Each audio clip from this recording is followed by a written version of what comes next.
बातचीत हम लोग करेंगे आज।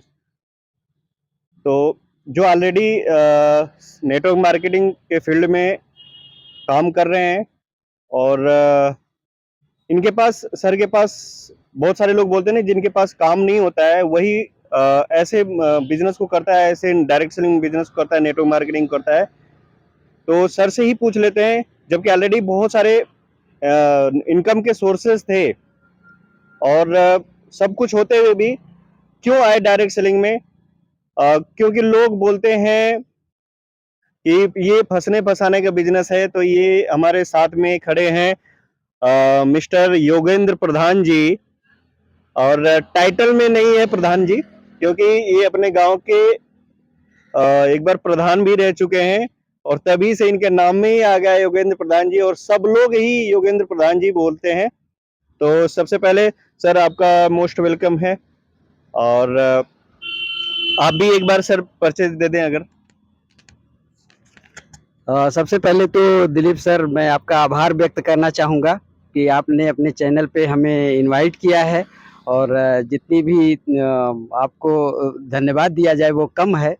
परिचय से शुरू करना चाहूँगा मैं। नाम योगेंद्र प्रधान, मैं बेसिकली जौनपुर ज़िले का रहने वाला हूँ। वहाँ पे एक खूबसूरत सा गांव है प्रधानपुर, वहीं का ग्राम प्रधान रहा 2010 से 15 तक। देखिए सर ने क्या बताया कि नाम में योगेंद्र प्रधान और गांव, ग्राम भी नाम है प्रधान, गांव का भी नाम प्रधान है, मतलब कि इसीलिए सर के नाम में भी लग गया योगेंद्र प्रधान। तो सर बताइए, सर बताइए। जी जी, बहुत बहुत धन्यवाद सर। जिंदगी की शुरुआत इंसान जब करता है पढ़ाई लिखाई करने के बाद, तो पैसा उसका पहला ध्येय होता है कि मैं कुछ पैसा कमाऊं और पैसे से अपने परिवार का भरण पोषण करूं। सो उस क्षेत्र में मैं बनारस को चूज किया, काशी नगरी, और बाबा भोलेनाथ की नगरी में मैं आया और अपने पास कुछ नहीं था। 50 रुपए का एक नोट लेके मैं इधर आया था और नौकरी किया 9 साल बनारस के अंदर, और तनख्वाह 1000 से 5000 हुई। तो 2005 में मैंने उस नौकरी को क्विट कर दिया, क्योंकि नौकरी के बारे में एक बात कही जाती है कि नौकरी अमीर बनने नहीं देती और भूखे मरने भी नहीं देती। जी सर। और मुझे पैसा तो चाहिए था, लेकिन पैसे के साथ नाम, पहचान, इज्जत, शोहरत सब कुछ चाहिए थी। तो उसके लिए मैं राजनीति में जाना चाहता था।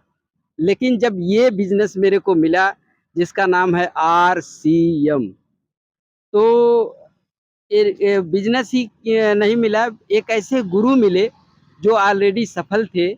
वो यूनियन बैंक ऑफ इंडिया में हेड कैशियर हुआ करते थे। सर से मेरी मुलाकात हुई, और सर का नाम मैं यहाँ पे लेना चाहूँगा।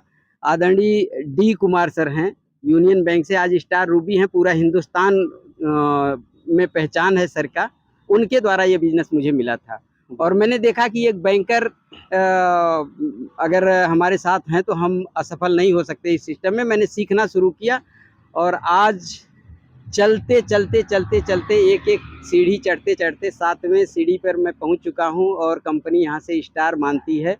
और इनकम की बात करें तो हस्बैंड वाइफ दोनों का मिला के एक महीने की हाईएस्ट इनकम 36,000 है। क्या बात है सर, क्या बात है। तो सर बहुत सारे लोग तो बोलते हैं यहाँ पे कि ये फंसने फंसाने का बिजनेस है। तो आपके पास तो ऑलरेडी, चलिए आप जॉब का भी पीरियड रहा, उसके बाद ग्राम के प्रधान भी हुए, और आज आपके पास अब पेट्रोल टंकी भी है ना, आपकी बनारस में जमीन भी है, प्रॉपर्टी भी है। इतना होने के बावजूद भी आपको इस बिजनेस का, नेटवर्क मार्केटिंग की जरूरत क्यों पड़ी? आप क्यों फंसे? लोग तो बोलते हैं फंसने फंसाने का बिजनेस है, तो आप क्यों फंसे सर? सर, मैं पेट्रोल पंप पे एज ए सीनियर मैनेजर काम करता था। तो वहाँ पे मैं देखता था कि लोग पेट्रोल भरवाने आते हैं तो ओनर को कुछ ना कुछ पैसा दे के जाते हैं। हम लोग DP रेट में सामान खरीदते हैं और MRP पे बेचते हैं। तेल कंपनियां जो हैं वो रेट फिक्स करती हैं, उसी रेट पे हम पेट्रोल डीजल खरीदते हैं, और जिसमें मार्जिन मालिक का, उसमें ओनर का रहता है। DP पे सामान वो डीजल पेट्रोल आता है और MRP बिकता है, उसमें कोई कम बेसी नहीं करा सकता। तो हम लोगों के लिए नेटवर्क बना लेते हैं, लेकिन हम खुद अपना नेटवर्क खड़ा नहीं करना चाहते। कहते हैं कि लोगों के नेटवर्क में आप रहेंगे तो जीवन चलेगा नॉर्मली, और लेकिन अपना नेटवर्क बनाएंगे तो आप अमीर बन जाएंगे। क्या बात है सर। और हमें नाम, पहचान, इज्जत, शोहरत की ज़रूरत थी। सो इस सेक्टर में आया और इसका अध्ययन करना शुरू किया। ऑलरेडी मैं पेट्रोल पंप दो पेट्रोल पंप है, एक राजा तालाब, एक मधुपुर रापटगंज में, जिसमें मैं पार्टनर हूँ।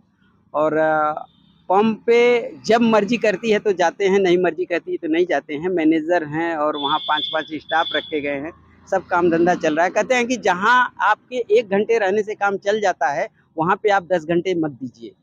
उस बचे हुए समय में कुछ ऐसा काम करिए कि आपकी आने वाली पीढ़ियों का आपके किए हुए काम का पैसा मिले। तो यहाँ पे आज बहुत बड़ा स्कोप है आज नई जनरेशन के लिए। लोग नौकरी के पीछे भागते हैं सर, और नौकरी को, सरकारी नौकरी 3 साल करने के बाद मैंने क्विट किया था। 15 साल हमने प्राइवेट जॉब किया। और व्यापार आदमी को अमीर बनाता है और नौकरी आजीविका चलाती है। जी। तो इसी मकसद को लेके मैं इस सिस्टम में आया। और एक घटना का जिक्र मैं करना चाहूँगा यहाँ पे। एक बार का बात है कि मेरा परिवार जा रहा था दर्शन करने। कौशाम्बी में एक मंदिर है कड़े धाम। तो मेरी बेटी, मेरी पत्नी, मेरी सासू माँ, उनकी बहन, कई लोग जा रहे थे, 4-5 लोग। और रास्ते में एक एक्सीडेंट होता है, उसमें सारे लोग घायल हो जाते हैं और सारे लोगों को स्वरूप रानी हॉस्पिटल में भर्ती किया जाता है। और मेरे को एक फ़ोन आता है कि पापा मेरा एक्सीडेंट हो गया हम लोगों का, हम लोग यहाँ पे हैं। मैं तुरंत अपनी, उस ज़माने में टाटा सुमो कार थी अपने पास, मैं लेके तुरंत भागा, 2 घंटे में पहुँचा। देखा तो सारे लोग ऐसे लेटे हुए थे बिस्तर पे। उस दिन मेरे को ये लगा कि नहीं, आज जोगिंदर तुम दुनिया में जिंदा हो और अपने पत्नी बच्चों को, अपने परिवार को पैसा कमा के दे रहे हो, परिवार अच्छे से चल रहा है। काश तुम्हारे साथ भी कभी ऐसा हो गया तो फिर इनका भरण पोषण, इनका ट्रीटमेंट, इनका और जो ज़रूरत का चीज़ है वो कैसे भरपाई होगा। उस सब ज़माने में सेविंग अकाउंट में मेरे 1.5 2 लाख रुपया होता था। तो मैं इलाज करवाया और मेरा परिवार मेरे आंखों के सामने आज है। मैं सौभाग्यशाली हूँ। वहाँ मेरे ज़हन में एक आग लगी कि नहीं, ऐसा कुछ काम करके दुनिया से जाना है ताकि आने वाली जनरेशन को हम पैसा दे के जाएँ। आज हम ज़मीन बनाए हैं, बिल्कुल बनाए, 9 बिस्सा ज़मीन एक जगह है जहाँ पे हम लोग इंटरव्यू ले रहे हैं। यहीं से 500 मीटर पे एक प्लॉट है 9 बिस्से का, जहाँ पे 1 बिस्से की कीमत 35 से 40 लाख रुपया है। क्या बात है! और कचहरी सर्किट हाउस के बगल में मेरा 2 मकान है। मतलब कि यहाँ पे आपने प्रॉपर्टी भी 3.5, लगभग 3.5 करोड़ का ऊपर ही होगा सर। ऊपर ही होगा। मैं तो लगभग हाँ। बोला सर। और उसके बाद अब आपका घर जो अलग है। हाँ। क्या बात है! और घर का जो ज़मीन है वो मैंने 1 लाख रुपए में रजिस्ट्री कराया था सन 98 में। आज वहाँ पे 1 बिस्से का प्लॉट 70 लाख का सेल हुआ है सर। क्या बात है सर! मतलब देख लीजिए कि भैया, इतना सब कुछ होने के बाद बहुत सारे लोगों बोलते हैं ना, बहुत सारे लोग कमेंट्स आते हैं, जो विरोधी है ना डायरेक्ट सेलिंग के, नेटवर्क मार्केटिंग के, बहुत सारे विरोधी हैं। बोलते हैं कि ये फंसने फंसाने का बिजनेस है, जिसके पास कुछ काम नहीं होता वो इस बिजनेस को करता है, ये जुड़ने जुड़ाने का पता नहीं क्या क्या बोलते हैं। अब सर के का देख लीजिए कि ऑलरेडी लगभग लगभग अगर बनास में देखा जाए तो 4 से 4.5 करोड़ का की प्रॉपर्टी यहाँ होने के बावजूद, इनके 2 बेटे हैं, दोनों बेटे जॉब में हैं, जॉब कर रहे हैं, और ये सब कुछ होने के बाद भी सर आप फंसने फंसाने का काम कर रहे हैं, खुद भी फंस गए, लोगों को भी फंसा रहे हैं। तो सर, फंसना बहुत अच्छी चीज है, अगर फंसना।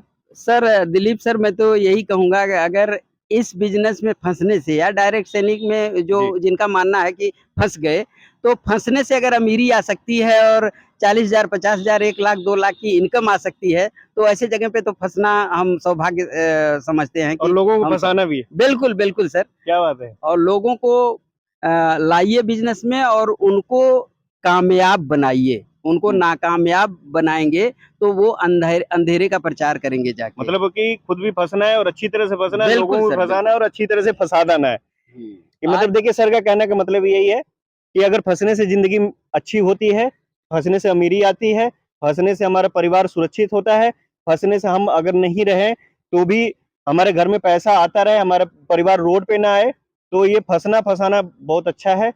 तो इसलिए सर भी कर रहे हैं, जबकि आप लोगों को बता ही भी दिए कि कितनी सारी प्रॉपर्टी होने के बावजूद भी, और बहुत सारे लोगों के पास कुछ नहीं होता है, खाने को नहीं होता है, चलने के लिए बाइक नहीं होती है, साइकिल तक नहीं होती है, कपड़े पहनने के लिए पैसे नहीं होते हैं खरीदने के लिए, और वो भी विरोध करते हैं इस इंडस्ट्री की, डायरेक्ट सेलिंग इंडस्ट्री की, नेटवर्क मार्केटिंग इंडस्ट्री की विरोध करते हैं कि ये फंसने फंसाने वाला धंधा है। तो भैया आपके सामने प्रत्यक्ष है, प्रत्यक्ष को प्रमाण की जरूरत नहीं है। जो मेरा ऐसा मानना है सर कि अगर आप नेटवर्क नहीं बनाते हैं तो आप किसी न किसी के नेटवर्क में काम करते हैं। नेटवर्क में काम करते हैं। और दिलीप सर, इंसान जो आज डायरेक्ट सेलिंग का विरोध कर रहा है वो मात्र इसलिए विरोध कर रहा है क्योंकि उसको इसकी जानकारी नहीं। सही बात है, आपने बोला। और किसी भी क्षेत्र में अगर आप डॉक्टर बनने जाएंगे तो डॉक्टर की पढ़ाई आपको 5 साल करनी पड़ती है। वकील बनना है तो 5 साल वकील की पढ़ाई करनी पड़ेगी। चार्टर्ड अकाउंटेंट बनना है तो सीए की पढ़ाई करनी होगी आपको, और 5 साल लग जाता है एक पढ़ाई में। हमारे घर से 2 बच्चे अगर एक चीज देखा जाए तो सर, हम जन्म से ही पढ़ना शुरू कर देते हैं। जी बिल्कुल सर, जन्म से पढ़ना शुरू कर देते हैं और किस लिए पढ़ते हैं कि नौकरी करना है, और 20-20 साल तक पढ़ते रहते हैं। तो 20-20 साल अगर आपने पढ़ाई किया है और एक बिजनेस में आ रहे हैं, एक डायरेक्ट सेलिंग बिजनेस में आ रहे हैं, तो यहाँ पे आप अगले दिन ही पैसा क्यों देखना चाहते हैं? बिल्कुल सर, सही कह रहे हैं आप दिलीप सर। यहाँ पे जो नया बंदा ज्वाइन करता है वो अगले महीने ही खाते में देखना चाहता है कि कुछ पैसा। 1000-2000 की खरीदारी करने से आपके खाते में 2-4 हजार 5 हजार नहीं आएंगे। यहाँ पे सीखने का पैसा कंपनी दे रही है और बाहरी दुनिया में आपको सीखने का पैसा देना पड़ता है। आप सोचिए सर, आज हमारे घर के बच्चे जो पढ़ाई कर रहे हैं LKG UKG में, पहले तो 20-25 अच्छे स्कूल में जाएंगे तो 20-25 हजार रुपया एडमिशन का लग जाता है, और बाद में उनको टाई कोट और जैकेट सब कुछ पहना के बिल्कुल ड्रेसअप करके हम लेके जाते हैं छोटे बच्चे को, और उसको 20 साल तक पढ़ाते हैं। उससे कोई अपेक्षा नहीं करते हैं, माँ बाप कोई अपेक्षा नहीं करता है। लेकिन RCM बिजनेस डायरेक्ट सेलिंग में आने के बाद आदमी तुरंत अपेक्षा करता है कि हमें पैसा नहीं मिल रहा है, और 2-3 महीना पैसा नहीं आता है तो मैदान छोड़ के भाग जाता है और कहता है कि यहाँ तो कुछ आता ही जाता है। तो ऐसे लोगों को तो कहीं जगह ही नहीं है सर। बिल्कुल सर, कहते हैं कि कर्मयोगी को सब कुछ मिलता है और ना करने वाले को कुछ भी नहीं मिलता है इस संसार में। तो वीर भोग्या वसुंधरा एक स्लोगन है। वीर पुरुष इस धरती का सुख लेंगे और जो नॉर्मल पुरुष हैं वो नॉर्मल जिंदगी जी के कीड़े मकोड़ों की तरह जी के जिंदगी दुनिया से चले जाएंगे। उनकी न नाम होगा, न पहचान होगा, न इज्जत होगी, न शोहरत होगा, न तो पैसा बना पाएंगे। तो बहुत बहुत धन्यवाद सर। बहुत अच्छा लगा सर, बहुत अच्छा लगा, बहुत अच्छा रहा, बहुत अच्छा लगा। एक बार फिर से आप सभी लोगों को नमस्कार, जय RCM। और हम यही कहना चाहेंगे लास्ट में कि आप सब डायरेक्ट सेलिंग में आइए, और उसमें भी एक नाम है कंपनी RCM। ये कंपनी बहुत तेजी से ग्रो कर रही है, और आज जो आएगा RCM बिजनेस में वो अपनी किस्मत बनाएगा, और जो कल आएगा वो लोगों की किस्मत बनाएगा। तो इन्हीं चंद शब्दों के साथ मैं अपने वाणी को विराम दूंगा सर। और दिलीप सर, एक बार फिर से आपको बहुत बहुत धन्यवाद सर। आपका भी बहुत बहुत धन्यवाद सर, आपने इतना अपना कीमती समय दिया, आपके पास समय नहीं रहने के बावजूद भी समय दिया। बहुत बहुत धन्यवाद सर, प्रधान सर, बहुत बहुत धन्यवाद।